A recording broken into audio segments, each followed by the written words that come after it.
صبح کے 11 بج رہے تھے۔ کمرے میں ہلکی سی روشنی پردوں کے بیچ سے چھن کر اندر آ رہی تھی۔ باہر آنگن میں چڑیوں کی چہچہاہٹ اور کاغذی خانے سے چائے اور پراٹھے کی خوشبو آ رہی تھی۔ شمیم بیگم ہمیشہ کی طرح اپنے محسوس صوفے پر ٹیک لگائے بیٹھی تھی۔ ان کے چہرے پر سادگی اور آنکھوں میں وہی کڑی جھپک تھی جس سے گھر کے سب افراد خائف رہتے تھے۔ ان کے برابر میں سمیر خان بڑے سکون سے بیٹھا تھا، سفید کرتا شلوار پہنے، سنجیدہ چہرہ لیے، مگر اپنی دادی کی موجودگی میں خاموشی سے ان کی باتیں سن رہا تھا۔ چند لمحے بعد دروازہ آہستہ سے کھلا اور حوریہ دبے قدموں اندر آئی۔ اس کی نظریں جھکی ہوئی تھی اور ہاتھوں کی انگلیاں ایک دوسرے میں پھنسی ہوئی تھی۔ کمرے کی فضا میں خاموشی کا بوجھ بڑھ گیا۔ اندر آتے ہی اس نے کانپتی آواز میں سلام کیا۔ السلام علیکم دادی بیگم۔ السلام علیکم خان جی۔ دل ہی دل میں ساتھ ہی ساتھ وہ بڑبڑائی تھی، شیرنی کے ساتھ شیر بھی بیٹھا ہوا ہے، دونوں آج مجھے معصوم ہرنے کا شکار ضرور کریں گے۔ ہمیشہ کی طرح شمیم بیگم کے چہرے پر ناگواری کی لکیر ابھر آئی تھی۔ وہ بیاری آواز میں بولی، یہ وقت ہے تمہارے اٹھنے کا، صبح کے 11 بج رہے ہیں۔ ہمارے خاندان کی بیٹیاں سورج نکلنے سے پہلے اٹھ جاتی ہیں۔ ایمن کو ہی دیکھ لو، وہ بھی تو تمہاری کزن ہے، صبح 7 بجے تک سب کام نپٹا لیتی ہے۔ تمہیں اس سے سیکھنا چاہیے، تم سے صرف 3 سال بڑی ہے، لیکن ایسا لگتا ہے تم سے 30 سال بڑی ہو۔ ابھی تک تمہارا بچپنا ہی ختم نہیں ہو رہا۔ کیا کروں میں تمہارا؟ سمیر نے سر اٹھایا تھا، لبوں پر سختی ابھر آئی تھی۔ وہ یک دم بولا، پرہیز کیجیے دادی، ایمن کی مثال دینے سے، کیونکہ یہ اس کے انگوٹھے کے برابر بھی نہیں ہے۔ وہ اس کی کزن ضرور ہے، لیکن میری بہن ہے۔ اس کی تربیت میں نے کی ہے۔ اگر آپ اس کی تربیت میرے ہاتھ میں دیتی یا اس کا دماغ بھی بالکل درست کر کے رکھتا ہوں۔ بلا مقصد آپ نے اس کو چھوٹ دے دی ہے، جس کا نتیجہ اب آپ کے سامنے کھڑا ہوا ہے۔ شمیم بیگم نے فوراً اسے گھورا، پھر سختی سے بولی، ایسی بات نہیں ہے سمیر، تربیت تو اس کی بھی اچھی ہوئی ہے، آخر کو تمہاری ماں نے کی ہے، لیکن یہ لڑکی ہر وقت اپنے آپ میں مگن رہتی ہے، گھر کے اصولوں کا خیال نہیں رکھتی۔ کسی دن میری چھڑی اٹھ گئی تو اس کا دماغ بھی بالکل درست کر دوں گی۔ یہ سمجھتی ہے بوڑھی دادی کے ہاتھوں میں جان نہیں ہے، مگر جس دن اس نے میری جان دیکھ لی، ہر وقت مجھ پاتی رہے گی۔ حوریہ سہمی ہوئی آواز میں جلدی سے بولی، دادی بیگم، آئندہ خیال رکھوں گی، ایسا دوبارہ نہیں ہوگا، اور پلیز آپ ان سے کہیں کہ مجھے کچھ نہ کہیں، صرف آپ ہی مجھے سمجھا سکتی ہیں، اور کوئی نہیں۔ وہ فوراً اعتراض کر گئی تھی، اس کے ڈانٹنا اسے ہمیشہ بری لگتی تھی، ڈانٹ ہمیشہ بری لگتی تھی۔ وہ ہمیشہ ایک بات کہتی تھی، بابا ڈانٹ سکتے ہیں، امی ڈانٹ سکتی ہے، دادی بیگم اور ایمن بھی ڈانٹ سکتی ہے، مگر خان جی کوئی بھی حق نہیں رکھتے۔ لیکن وہ جانتی ہی نہیں تھی، پورے گھر میں سب سے زیادہ حق ہی وہ اس پر رکھتا تھا۔ سمیر اس کرسی پر ذرا سے آگے ہو کر تیز آواز میں بولا، بتاؤ تمہیں کیا کر سکتا ہوں میں؟ اس کے لہجے کی باری گونج نے حوریہ کے وجود کو ہلا دیا تھا۔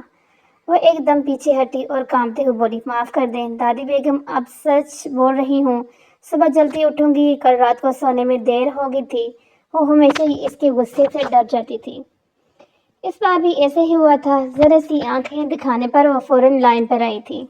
اس کی بات سن کر سمیر نے فوراً سوال کیا، کیوں دیر ہوئی تھی، وجہ بتاؤ۔ حوریہ نے سر اٹھایا، آنکھوں میں نمی تھی۔ وہ دھیمی مگر سچی آواز میں بولی، وہ میرا پیر کو ٹیسٹ ہے کالج میں، اسی کی تیاری کر رہی تھی۔ اگر یقین نہیں ہے تو آپ ایمن سے پوچھ سکتے ہیں۔ میں جھوٹ نہیں کہہ رہی، اور میں جھوٹ کہنا پسند بھی نہیں کرتی، جھوٹ کہنے والوں کو رب پسند نہیں کرتا۔ وہ بہانہ بہت اچھا بناتی تھی، اس بار بھی صفائی سے خود کو کلیئر کر گئی تھی۔ شمیم بیگم ظفریہ ہستی کے ساتھ بولی، ہاں تمہاری ماں بھی ایسے ہی بہانے بنایا کرتی تھی، خود تو دنیا سے چلی گئی اور تمہیں ہمارے سر پر چھوڑ گئی۔ ہمیشہ کی طرح اس طعنے کے بعد حوریہ کا سر جھک گیا تھا، آنکھوں میں نمی ابھر آئی تھی، لب کانپ رہے تھے، مگر وہ کچھ بول نہیں سکی تھی۔ کمرے میں لمحے بھر کے لیے خاموشی چھا گئی۔ سمیر کے چہرے پر غصے کی جھلک صاف دکھائی دے رہی تھی۔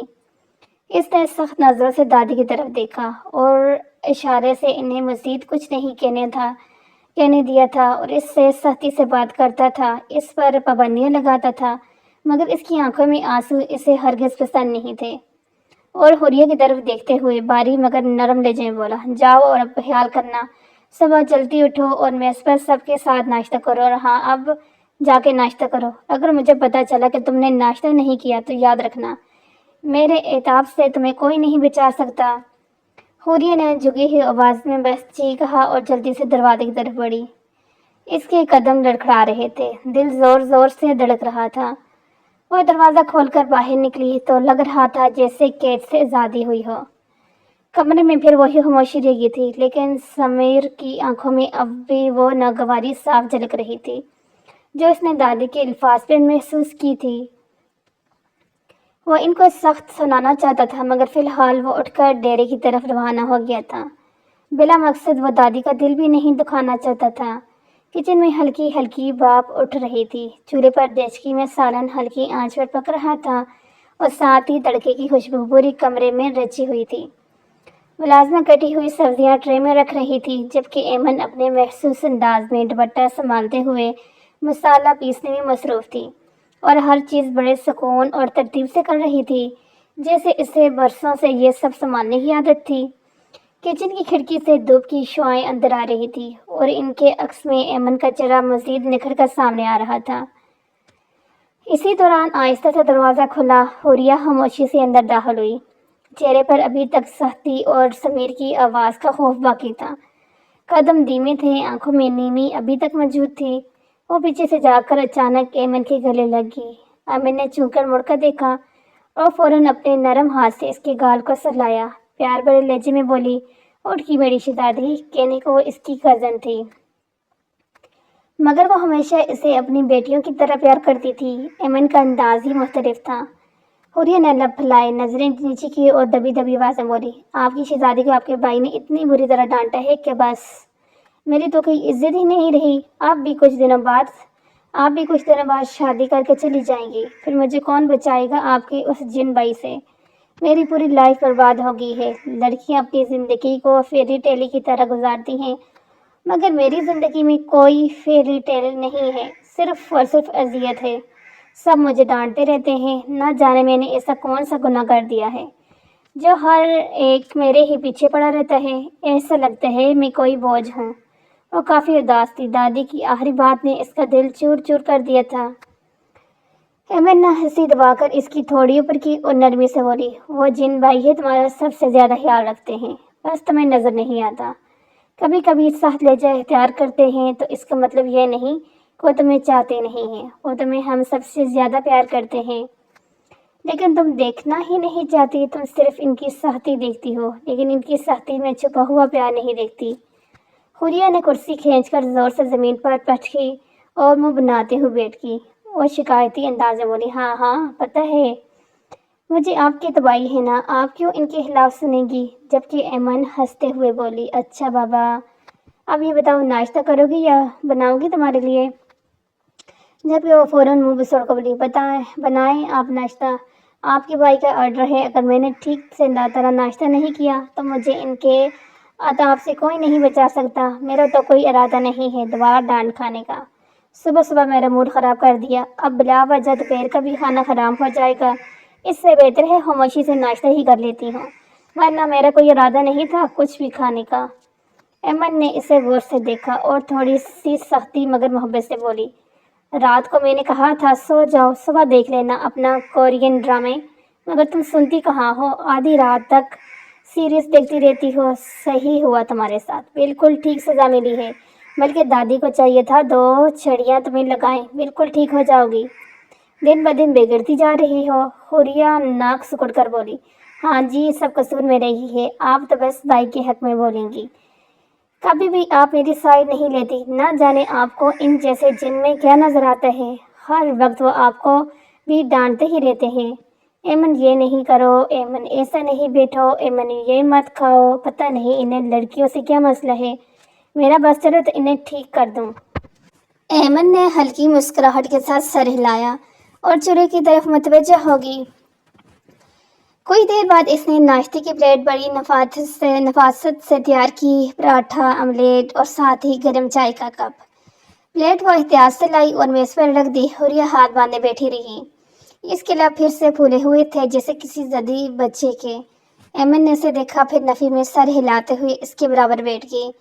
وہ پلیٹ اپنی طرف کھینچ لائی اور پراٹھے کا ٹکڑا توڑ کر اپنے ہاتھ سے حوریہ کے منہ کے قریب کیا اور نرم لہجے میں بولی،